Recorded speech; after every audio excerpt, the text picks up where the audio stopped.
O Chamusca a gente estava em 14º lugar. No campeonato a gente estava bem longe da zona de classificação. Foi o pior momento, né, da temporada ali pro Botafogo? Não estávamos em 10º, mas foi o pior momento. Não estávamos? Em 14º não, estava em 10º, se não me engano, porque a gente sai o Chamusca, entra o Ricardo Rezende, a gente perde mais 2. Aí a gente vai pra 14º. Verdade. Mas ali tava Agora eu me fudi. Eu vou ter o jogador. Vamos fazer, vamos todo mundo conversar com o Brown na boca, vamos lá. E aí, cara, o Botafogo tava ali num momento muito tenso da temporada. Chamusca beirando ser demitido, ou pelo menos estava se criando um clima para isso. A torcida vai no centro de treinamento, entram lá, o Carlos e o Canu tem que conversar com membros da torcida organizada, com um policial dentro da sua sala, assim, uma cena de tragédia grega, praticamente. E, cara, você acha que aquele momento foi o mais tenso do ano? E se aquele movimento da torcida ajudou na decisão de demitir o Chamusca? Cara, acho que foi o momento mais tenso, porque quando você recebe a torcida, você perde muito o controle do que vai acontecer, né? Porque é óbvio que a torcida está pleiteando melhor, ela quer ver o clube ganhando, ela quer ainda mais numa Série B. A gente estava mais perto do Z4 do que do G4. Exato. Então é natural que houvesse esse movimento. Só que a partir do momento que existe esse movimento acontecendo, e a gente recebe esses torcedores dentro do clube, a gente perde o controle, né? Porque a gente não sabe qual vai ser a atitude, a gente não conhece as pessoas, né? Não sabe se vai ter algum ato de violência ou não. Vídeo que aconteceu com o próprio Bahia, que claro que foi muito diferente, mas a torcida lançou lá alguns torcedores, nunca gosto de dizer a torcida porque não é justo, mas tiveram algumas pessoas que lançaram lá uma bomba contra o ônibus que quase matou o Danilo Fernandes, o goleiro. Então é muito agudo e a gente perde o controle. Então eu acho que sim, mas não. A chegada da torcida não acelerou, não foi determinante para a demissão. Na verdade, a gente estava conversando para fazer a forma que seria. Porque, na verdade, quando o Chamusca chega, a gente tem um estadual irregular, uma Copa do Brasil que a gente passa pelo Motoclube e perde para o ABC, nos pênaltis também, que a gente faz um jogo ruim, bem abaixo. Tem alguns episódios de jogador que ele escala, tirando o PV, e aquilo ali gera um desconforto. Ele tem, inclusive, quando ele chega, ele tem uma aprovação alta, né? Era um treinador que chegou com bem, pelo menos com uma pesquisa que eu vi, ele foi bem. Mas realmente a gente faz um estadual bem irregular, a gente não classifica entre os 4, que também era algo muito, muito impactante para o Botafogo, claro. E ali a gente começou a discutir uma possível permanência ou não. Mas a gente tinha tido um hiato, aí foi uma das questões que gerou uma das primeiras discussões minha com o Braga, porque a gente teve um hiato de quase 60 dias sem contratação. Houve uma desconfiança muito grande das contratações iniciais, e eu tinha acordado com o presidente como seria feito, qual o perfil que seria no primeiro momento, qual o perfil seria ali para abril. E acabou que esse ato de 60 dias praticamente sem contratar impactaram na performance da equipe do que a gente tinha previsto inicialmente na temporada.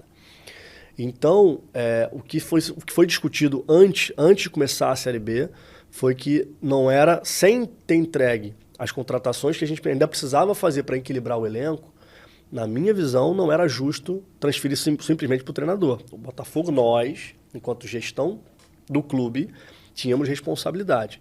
Então, o que eu sugeri na reunião e defendi na reunião era: precisamos primeiro entregar os jogadores para avaliar o trabalho com isso e depois a gente tomar a melhor decisão. Nessas 10 primeiras rodadas, acho que foi na 10ª, que foi o jogo do Cruzeiro, se não me engano, que depois o Ricardo foi na 11ª, 12ª, se não me engano, a gente teve a contratação, a chegada do Chay, a chegada de Daniel Borges, a chegada de Oyama, a chegada de Barreto, a chegada de Diego Gonçalves. Esses jogadores chegaram por último, foram chegando exatamente no início da Série B. Alguns depois do início da Série B. E comecei a ter rotina, alguns estavam mais inativos e tal. E naquele momento ali, a gente começou a Série B bem, a gente empata com o Vila Nova num jogo irregular, a gente ganha do Curitiba em casa, ganha do Remo em Volta Redonda, que a gente ainda perde o mando de campo, isso as pessoas às vezes esquecem, que isso também impacta muito. E aí depois empata mais um jogo, acho que contra o Londrina fora, e aí a gente tem a primeira derrota. E aí a gente entra num momento de oscilação acentuada.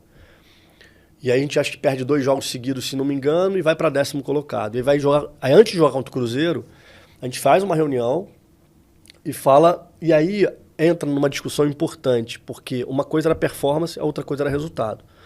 E as duas coisas não estavam boas naquele momento. E os jogadores já começaram a chegar, já tinham 2 semanas, alguns 3 semanas de clube. E ali a gente entendeu. Se a gente vence o Cruzeiro jogando bem, jogando algo que fala assim, cara, tem futuro, vamos dar uma sobrevida e vamos ver como é que vai ser contra o Brusque, como é que vai ser contra Goiás. De repente a coisa vai para um caminho que a gente quer. Se a gente não vence o Cruzeiro, vamos avaliar. E na verdade o time, que todo mundo fala, mas demorou. Primeiro que a gente tinha uma semana cheia. Segundo, que a gente tem que tomar decisão baseada em fatos e não do que A ou B está achando. Não pode ser achismo. Vamos lá, vamos analisar tudo o que aconteceu. Temos nome também no mercado? Porque uma coisa que eu defendi era a gente não vai no mercado antes de tomar a decisão de demitir o profissional. Porque eu acho errado. Para mim é errado. Ah, mas o mundo corporativo, isso é uma prática. Continuo achando errado. Entendeu? Então, assim, eu vou no que eu acredito, que é o meu princípio. E se eu sou o diretor da pasta, o que eu defendi foi isso. Tomamos a decisão? Tomamos a decisão. Se não me engano, foi na terça-feira. A gente fez não só a demissão do profissional, como a tomada de decisão. Lúcio Flávio vai dirigir? Ricardo Rezende vai dirigir? Quem vai dirigir e por que ele vai dirigir? Então optamos naquele momento. Lúcio Flávio tinha dirigido o final do Brasileiro depois da demissão do Barroca, e a gente entendeu que era uma oportunidade, que o Ricardo tinha feito boas campanhas na base, a gente entendeu que poderia ser uma oportunidade de colocá-lo lá. Conversei com o Lúcio Flávio, conversei com ele, vamos lá, vamos tentar e vamos olhando o mercado. E foi esse o time. Eu sou muito contrário a tomar decisão no calor do momento, na emoção. Cara, a gente tem que ser o mais frio possível, por mais que o externo todo esteja na emoção, a gente precisa ser frio. E perder um dia, às vezes você ganha uma temporada. E naquele momento, a análise tinha que ser muito profunda para a gente tentar ganhar a temporada. Chegou a pensar em gringo? Cara, antes do Chamusca, sim. E curiosamente, o Vojvoda foi um nome que a gente discutiu, mas não foi no mercado. Eu tinha muito receio de trazer um gringo para uma competição que para mim tem uma particularidade e de pouca visibilidade. O Vojvoda não conhecia a competição, não foi só ele, foram alguns nomes, mas ele foi o que mais me falaram muito bem. O BKSS falaram, mas era uma coisa mais difícil, naquele momento estava mais em alta. Mas eu entendia que era importante a gente ter alguém que conheça a competição. Eu achava isso muito, e acho que continuo achando isso. O Vojvoda não poderia dar certo? Não, acho que poderia dar certo, porque o que eu ouço falar hoje de trabalho no Brasil, numa primeira divisão, é muito bem, assim. As pessoas do Fortaleza, o que eu ouço de relatos é muito positivo. Mas eu não tinha essas informações tão precisas na época. Era um risco muito grande. Então, era um risco muito alto, uma margem de erro muito alta. Eu preferi uma margem de erro menor, né? Mas margem de erro sempre vai ter, porque aquele treinador chega ali e o contexto todo fala muito a partir daquele momento, né? Então, a gente acabou optando por, alguém mais caseiro. Eu acho que uma Série A, o mundo vê a Série A. Alguns países mais, outros menos, mas o mundo vê a Série A. A Série B não. A Série B tem algumas particularidades que a gente entendeu que fazia mais sentido ser mais caseiro naquele momento.